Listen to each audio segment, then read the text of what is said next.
Okay, let's talk chicken food for a second. I started fermenting my feed a few months ago, and I have loved feeding fermented feed. So I'm going to give you a few reasons why I love feeding it, on top of how much cost it could really save you. And then I'll explain how I start the fermenting process and what I do to kind of keep it going, or when I restart. So first off, I started fermenting my feed because I read that it could save some money on feed store costs, and that is always a pro. That's always a plus, to save a little money on feed.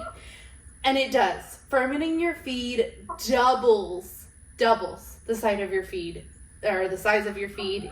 And so it makes it way less expensive, because you're going through, half the feed than you would. And I just ferment a scratch grain from my feed store. So the bag of feed is $16. It lasts me well over a month. We have 9 chickens, 5 are egg laying, and 4 of our chicks are still young. We get about, the chickens are balking at something. Okay, you want to go back to your friends? You okay? You want to hang out or go back? So we have 5 egg-laying chickens. We get about 8 dozen or so eggs a month, and my $16 bag of feed lasts well over a month. And so pretty much I'm paying like $2 a dozen of eggs on feed costs, which is pretty good. I'm hoping to get that down a little bit more. My husband's hopefully going to build me a new chicken coop so they can be a little more free range and pasture raised, which should cut down on my food costs even more. But still, I'm pretty happy with that ratio and that number. Okay, so fermenting. It doubles the size of your feed, right, which is a huge win already. But it also has great health benefits for your chickens, and I have noticed those. So one is that it makes the feed a lot softer and easier for the chickens to digest, and they actually absorb a lot more of the nutrients. So not only are you doubling the size of your feed, your chickens are actually absorbing more from the feed that they're eating. So win, right?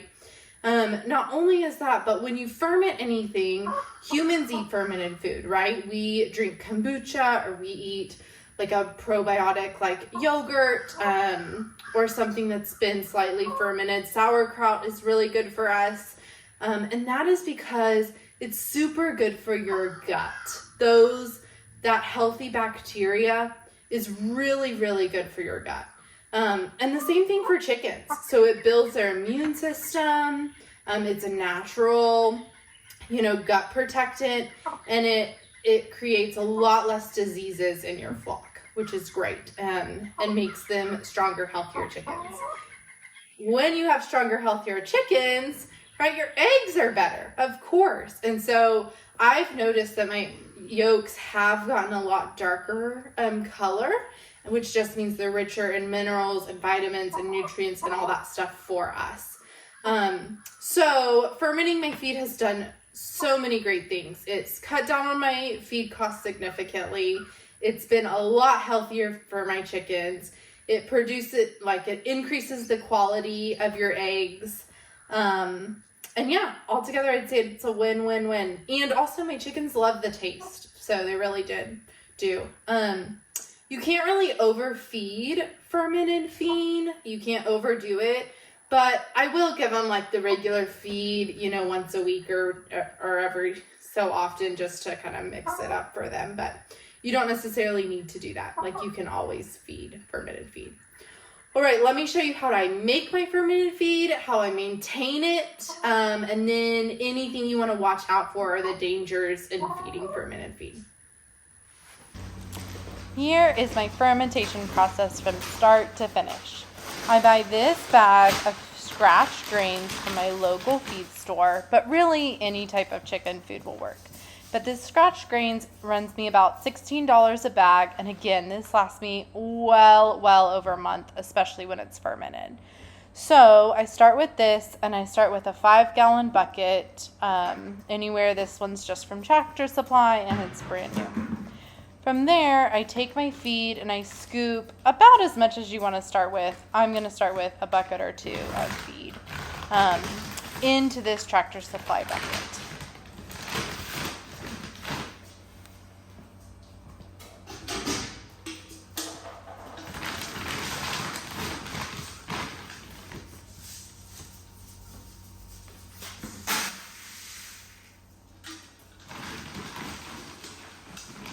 Fermented feed often takes 2 to 3 days to really ferment, and so once you start this process, you won't be able to feed it to your chickens for a few days, but then after that, I keep it going.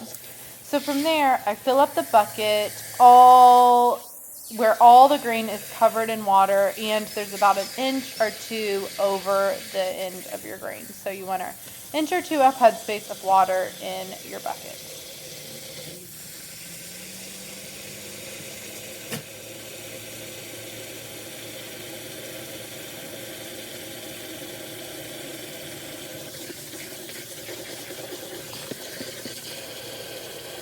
Keep your fermented feed in a cool, dry space. I'll keep mine back in the garage with the feed so that I can grab chicken feed when I need it and always keep it refilled and keep it going well.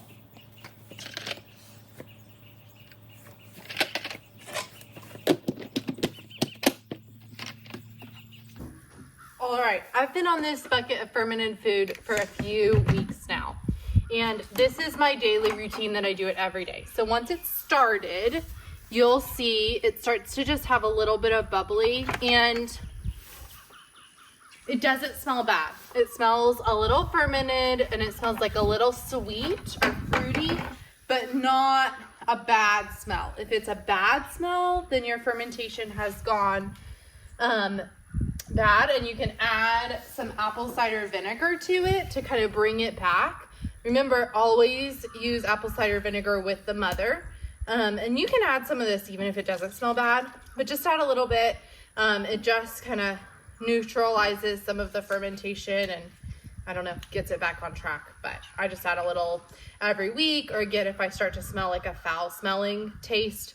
But it'll bubble a little bit when you know that it's been fermented, and then the feed will look a lot bigger than when it was first put in. You know, it kind of absorbs some of that moisture and grows.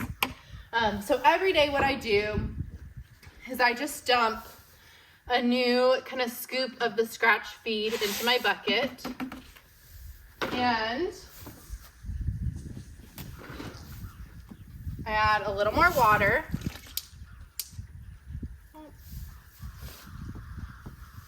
Because the hose was on. I add a little more water, just so it always has 1 inch or 2 of water. I kind of mix it up with a stick, your hand, anything. And that's it. That's what I do every day or every few days. If you don't add new food and new water, you will start to get a stench. It needs kind of new material to eat on, just like a sourdough starter does, right? You got to feed it every day. And that's kind of what we're doing with this. We're feeding it with new water and new feed. And again, it just kind of looks a little bubbly. But yeah, add your apple cider vinegar if it starts to smell foul. The one thing to be concerned about is if you ever see any mold starts to grow, your fermented feed is ruined. Throw that out. Never, ever, ever feed any animal, but especially your chickens, anything that's moldy or old food-wise, right? And even with this batch, I'll restart it every few months or so just to give a new, clean sweep of food to make sure I'm really rotating it. But other than that, I just kind of do this. I store this with the lid on. It doesn't need a ton of air. That'll kind of create that foul smelling thing too. If this is popped and letting air in, that'll make it smell bad or go bad. But put your lid on. I keep it in my garage so it's dark and a little cooler than out here in the sun. And that's it. That's what I do every day. And then I just scoop a few scoops out and feed it to my chickens every day. And try it. Let me know how it goes. Because I've loved doing it, and it's been really beneficial to my flock and to my wallet. So let me know how yours goes. And then, as always, if you like any of my videos or this video in particular, it really, really helps me if you subscribe, if you like, or if you comment on any of my videos. First, it just gives me motivation to keep going and keep creating content. But secondly, it helps YouTube know that this content is being enjoyed, and then they will show it to other people, and other people will get to watch and learn about this. So I really appreciate it, and thank you guys.